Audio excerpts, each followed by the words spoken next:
Hello tout le monde, je reviens avec une nouvelle vidéo. Il s'agit de mon bilan lecture de 2024, tout simplement. Tu sais que comme d'habitude, je vais te faire deux vidéos bilan. Donc une bilan lecture, une bilan série et film, même si j'ai pas vu beaucoup de films, mais bon, on verra ça la semaine prochaine. Normalement, je reprends les wikivlogs dès mardi prochain, tu auras donc un wikivlog. Et là, donc du coup, cette nouvelle vidéo. Alors, c'est très simple. Comme l'année dernière, j'ai décidé de te faire grosso modo ce que j'ai 10 lectures marquantes, parce que pas mes coups de cœur, parce que j'ai pas eu 10 coups de cœur. Quand j'ai vu le nombre de coups de cœur, j'ai dit vidéo de 3 minutes. Je crois que j'ai eu que 3 coups de cœur sur toute l'année, mais j'ai eu des lectures qui m'ont vraiment marqué, donc j'ai décidé de les mettre en avant dans cette vidéo. Je les ai classées par ordre alphabétique des noms de famille des auteurs, comme ça c'est plus simple et il n'y a pas vraiment de classement entre chaque. En tout, j'ai lu 106 livres, ce qui est plutôt pas mal, donc c'est 6 livres de plus qu'en 2023. Mais moins que ce que j'avais prévu. J'avais prévu de lire 110 livres. Mais bon, je t'expliquerai sûrement pourquoi prochainement dans un wikivlog, pourquoi je n'ai pas lu ces derniers mois. J'essaye de reprendre, mais c'est toujours pas facile à cause de la fatigue. Mais bon, on verra ça plus tard. Je te dirai ça sur les réseaux et sûrement sur YouTube dans une prochaine vidéo. Mais là, cela n'est pas le thème de la vidéo. Donc, du coup, c'est parti tout de suite pour mes 10 lectures de l'année 2024, tout simplement.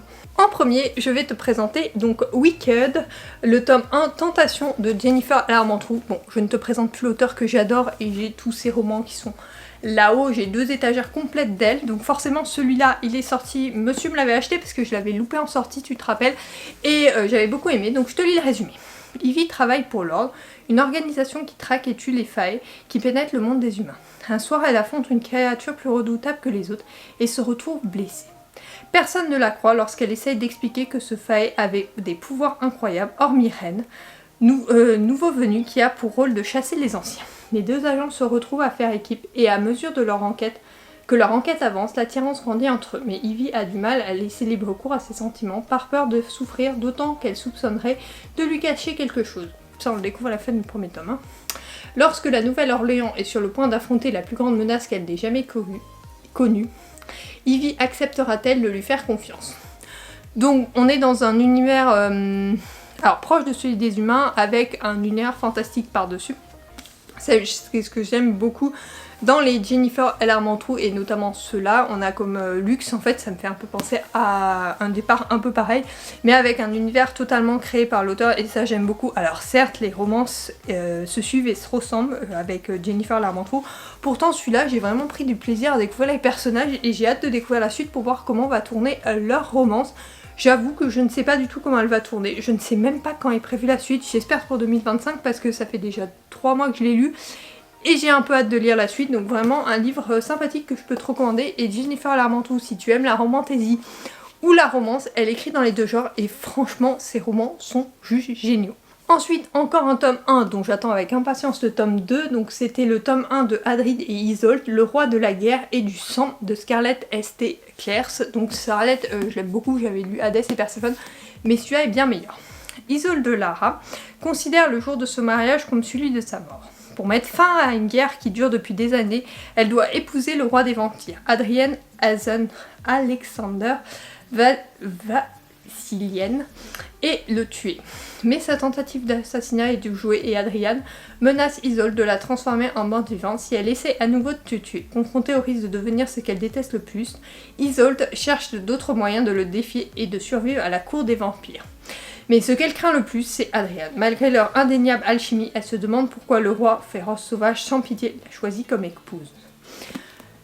J'avoue que j'ai bien aimé ce premier tome et les révélations de la fin me donnent vraiment envie de découvrir le suivant, mais je n'ai pas vu de date de sortie. Alors j'espère vraiment qu'on l'aura pour le premier trimestre 2025, parce que vraiment j'ai trop hâte. C'est une petite brique hein, quand même à lire, mais j'ai beaucoup aimé. Donc moi j'avais l'édition blanche avec les pages roses. Je sais qu'il existe une édition noire qui avait été publiée seulement chez la Fnac, enfin vendue seulement chez la Fnac, mais moi j'avais préféré avoir la classique et vraiment j'ai lu Hadès et Perséphone mais celui-là est vraiment meilleur donc je peux que te le recommander. Ensuite j'ai découvert I Know You Were True de Alicia Garnier.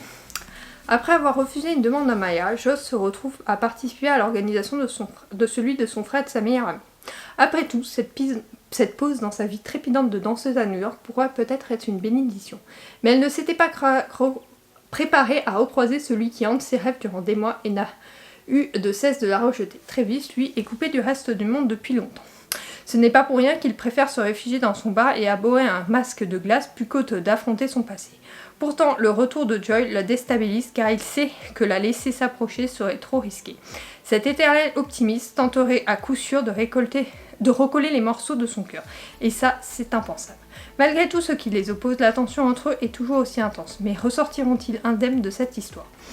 Alors, j'ai bien aimé parce qu'on a d'abord la romance entre le frère et la meilleure amie de Joy. Donc ça, j'ai bien aimé ce côté-là. Et à côté, on a une romance qui va se recréer entre Joy et Travis. Mais avec un temps assez important. Enfin, comment te dire ? C'est assez réaliste parce que ça va se développer doucement. Et c'est ça que j'ai aimé. Surtout que j'ai vraiment apprécié les personnages. L'auteur arrive toujours à nous transmettre des émotions intenses et ce qui permet de vraiment ressentir ce que les personnages ressentent au plus profond d'eux. Et c'est vraiment ça que j'apprécie en fait dans ce type de lecture. Donc vraiment, je peux que te le recommander parce que c'est une très belle lecture. Si tu ne connais pas Alicia Garnier, je te la recommande. J'ai lu plusieurs de ses romans et c'est toujours très émouvant. Je la mettrai dans la même catégorie que Brittany C'est Chérie. Vraiment topissime sur ça. Ensuite, j'ai découvert Un hiver pour te résister de Morgane Moncomble et c'est mon préféré de la saga qui compte 4 tomes sur les 4 saisons de l'année. Star montante du patinage artistique, Lily n'a qu'un objectif, remporter la médaille d'or aux mondiaux. Lorsqu'elle rencontre son nouveau partenaire, elle est aux anges. Son modèle de toujours, c'est lui, Orion Williams. L'homme qu'elle se surprend à mépriser dès leur première rencontre. Champion maudit, Orion ne rêve que d'une chose, arrêter le patinage artistique. Quand son coach lui impose sa dernière partenaire, il craint qu'elle finisse comme les autres, blessée, pire. Sa plus grande fan, c'est elle, Lily Fan, la femme avec qui il doit cohabiter pour les 4 prochains mois. Malgré leur début houleux, c'est dans la tragédie que Lily et Orion se rapprochent en espérant remporter la première phase. Mais à quel prix ? Alors, j'ai beaucoup aimé l'univers du patinage artistique, j'ai trouvé les personnages hyper intéressants, leur histoire est à couper le souffle, vraiment, j'ai été impressionnée par ce roman, j'ai adoré du début à la fin. Donc évidemment, je ne peux que te le recommander parce que celui-là, vraiment, il m'a vraiment surpris et j'ai surkiffé. Donc voilà. Je te le recommande, Morgane Moncomble, de toute façon, reste une de mes auteurs favorites. Je te la recommande à chaque fois que je lis un de ses romans. Mais alors, celui-là, il est tellement puissant, je trouve que c'est le meilleur des 4. Même s'il y en a un qui est un peu original, celui-là, c'est vraiment le meilleur. C'est celui, en tout cas, qui m'a le plus transporté et qui m'a rendu le plus addict à sa saga. Ensuite, j'ai lu le Jane Pierce, qui était dans ma pile à lire depuis longtemps, parce que je crois que je l'avais acheté à sa sortie. Je l'ai lu qu'en milieu d'année. Ouais, février 2023, donc tu vois, ça faisait un moment et je l'ai lu qu'en milieu d'année en plus, mais j'avais dû acheter le deuxième tome parce que c'est une duologie, parce que vraiment j'avais adoré. Maxine, étudiante en histoire d'art, a dû quitter son ancienne université pour tout recommencer à Los Angeles. Chaque instant est une lutte pour se reconstruire, mais elle y arrive petit à petit grâce à ses amis, à ses sœurs et à ses cours, et surtout grâce aux narcotiques anonymes. C'est au NA qu'elle rencontre Garrett, qui est encore plus secret qu'elle. Promis à briller au sein d'un groupe de rock, la drogue, l'alcool et les filles sont devenus des addictions qu'il doit faire cesser s'il veut poursuivre sa carrière. Peu importe qu'il ait une bonne raison d'avoir plongé une première fois, au fur et à mesure des séances, Maxine et Garrett vont trouver du réconfort dans les passions de l'autre. Leur relation est cependant dangereuse et surtout interdite. On ne remplace pas une addiction par une autre. Les quelques instants de bonheur qu'ils s'accordent leur sont précieux. Mais les aideront-ils à faire face ou les plongeront-ils dans les limbes ? Donc franchement, ça m'avait scotché cette romance. Parce que déjà elle est originale, les narcotiques anonymes, on n'en a pas tous les jours dans les romances, où souvent c'est les hommes mais pas trop les femmes. Là on a vraiment les deux personnages qui vont se rencontrer là-bas et j'ai trouvé ça hyper intéressant, vraiment. Ça m'a plongé dedans, j'ai adoré du début à la fin et j'ai qu'une hâte, c'est de découvrir d'autres romans de l'auteur parce que je pense qu'elle peut me surprendre. Donc je ne sais pas si elle en a sorti d'autres, il faudrait que je regarde. Mais en tout cas cette duologie m'avait plongé. Donc là on a le premier tome au tout début quand ils se rencontrent et après on a des années après parce qu'ils vont pas se séparer parce que bon ils sont pas vraiment ensemble mais ils vont se perdre de vue plutôt dans ce sens là et du coup c'est vraiment intéressant la reconstruction des personnages et tout et le second tome est vraiment aussi intéressant mais vraiment celui que j'ai préféré c'est celui-là même si la fin m'a brisé le cœur un petit peu.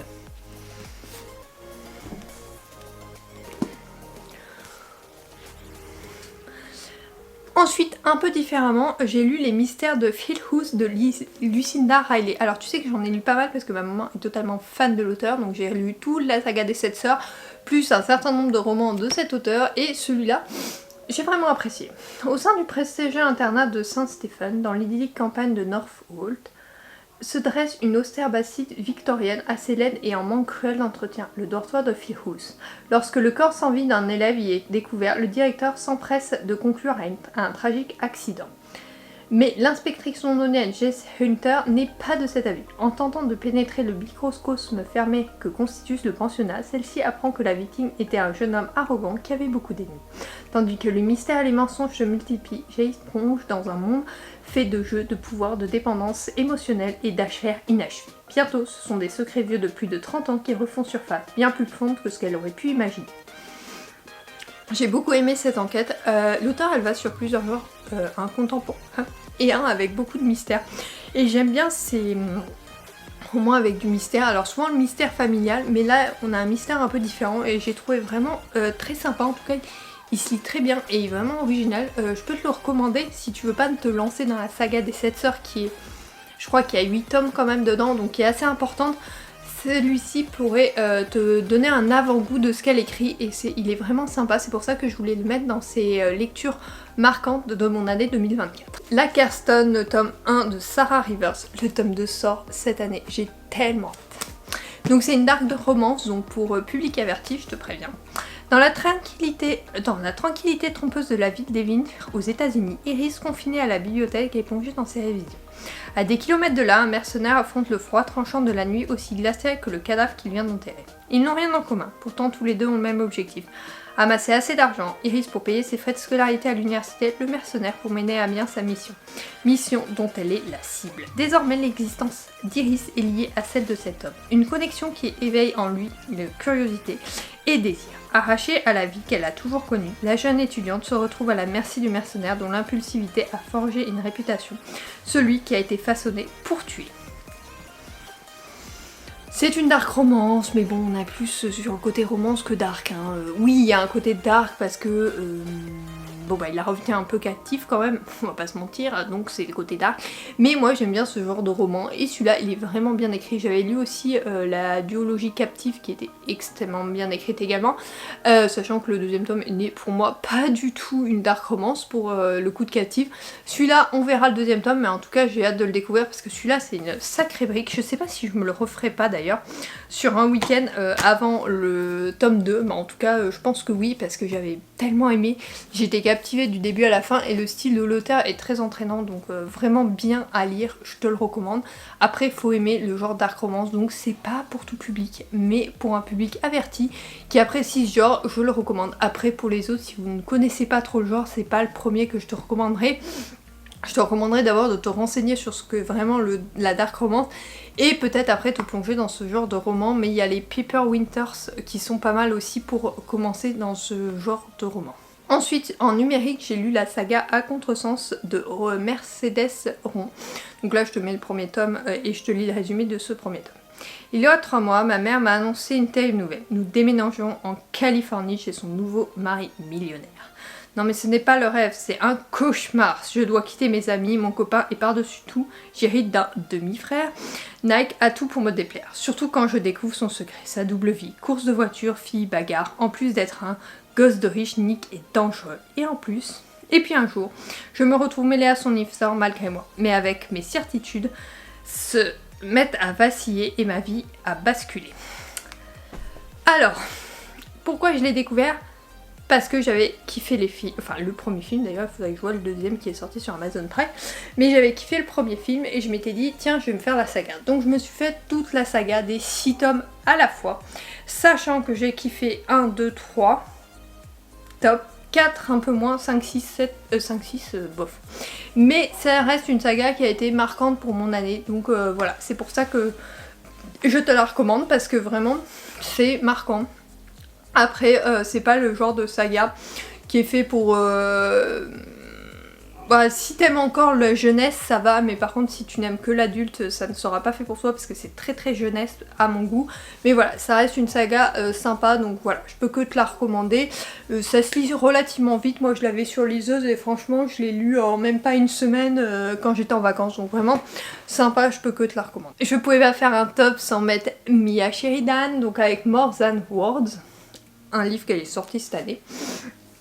Lorsqu'à l'âge de 11 ans, Jennifer Cradwell rencontre Callen Hayes, elle suit immédiatement qu'il était un prince brisé. Son prince.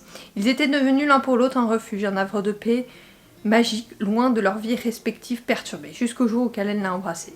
Le véritable premier baiser de rêve de Jessica, puis a disparu sans un mot. Des années plus tard, tout le monde sait qui est Callen Hayes. Un auteur-compositeur reconnu, un bad boy tristement célèbre pour ses phrases. Ce que personne ne sait, c'est que sa musique est profondément piégée de l'intérieur, comme prisonnière de ses propres démons. Lorsqu'il s'exile en France pour tenter de sortir de l'alcool et de l'obscurité, Callen tombe sur la seule personne capable de redonner sa vie à sa musique, Jessica. Sa Jessica. Mais ils n'appartiennent plus au même monde. Trop de secrets, trop de mensonges, trop d'erreurs ont été commises. Tout ce qui leur reste, c'est cette attirance instinctive, ce désir que quelque chose qui ressemble dangereusement à de l'amour. Alors, oui, certes, il y a un saut que je déteste en temps normal. Dans ce roman, il y a un saut énorme entre deux époques. Pourtant, j'ai adoré ce roman. Franchement, Mia Sheridan, elle arrive à me transporter, elle me fait ressentir des émotions, enfin tout ce que j'aime. Je me plonge dans un Mia Sheridan, je sais que je peux sortir les mouchoirs et là encore une fois avec l'originalité qu'elle sort des personnages, j'ai vraiment adoré et j'ai qu'une hâte, c'est de découvrir ses prochains romans. J'espère qu'elle en sortira cette année, mais je n'en doute pas, chez Hugo ils en sortent relativement régulièrement, donc j'ai très très hâte parce que vraiment elle arrive à chaque fois à me faire ressentir des choses que je ne ressens que avec ses romans et ça c'est bien. Et le dernier, on part sur un roman extrêmement original, c'est Nos cœurs déboussolés d'Erika Boyer et Tina Wolf. Sohan est encore perdu, mais cette fois ce n'est pas la faute de son sens de l'orientation défaillant. Plein d'interrogations sur la vie, il décide de partir à l'aventure accompagné de son frère et de ses fidèles cartes routières. Direction l'inconnu pour se découvrir soi-même. Décidée à vivre plutôt qu'exister, Zoé, au volant de sa vieille Twingo, s'oriente au gré des autostoppeurs qu'elle croise. Face à la destination improbable affichée par les deux frères sur le bord de la route, elle n'hésite pas une seconde à leur proposer de se joindre à elle. Au cours de ces périples, pour le moins chaotique, il pourrait découvrir que l'important ce n'est pas la destination mais la personne avec laquelle il voyage. Moi j'ai bien aimé parce que c'est une romance sur les routes, enfin ça se fait sentir l'été, ça donne envie de faire un road trip et tout ça, bref j'ai surkiffé et j'ai adoré découvrir ce roman, en tout cas moi. J'ai passé un merveilleux moment en compagnie des personnages, je l'ai trouvé hyper original, hyper changeant, en plus il y a plus de personnages, donc il n'y a pas que la romance, il y a toutes les péripéties à côté. Bref, j'ai passé un merveilleux moment en compagnie des personnages et de cette histoire, donc je peux que te le recommander. Et puis tu sais qu'Erika Boyer, je l'aime beaucoup, et je lis beaucoup de ses romans. Tina Wolf, je la connais moins, mais franchement elle me donne envie de découvrir d'autres romans d'elle, donc voilà. C'est une petite brique que je recommande, alors plutôt en été, mais bon si tu es avare d'aventure, à toute saison, il peut te correspondre. Ce bilan lecture est maintenant terminé, j'espère qu'il t'aura plu. N'hésite pas à me mettre tes lectures marquantes pour l'année 2024, comme ça pourra me donner des idées lecture pour 2025. On se retrouve dès mardi prochain pour normalement un wikivlog, la reprise des wikivlogs pour 2025, et dès vendredi prochain pour un bilan série et film. Sur ce, je te fais de gros bisous et je te dis à la semaine prochaine, bye.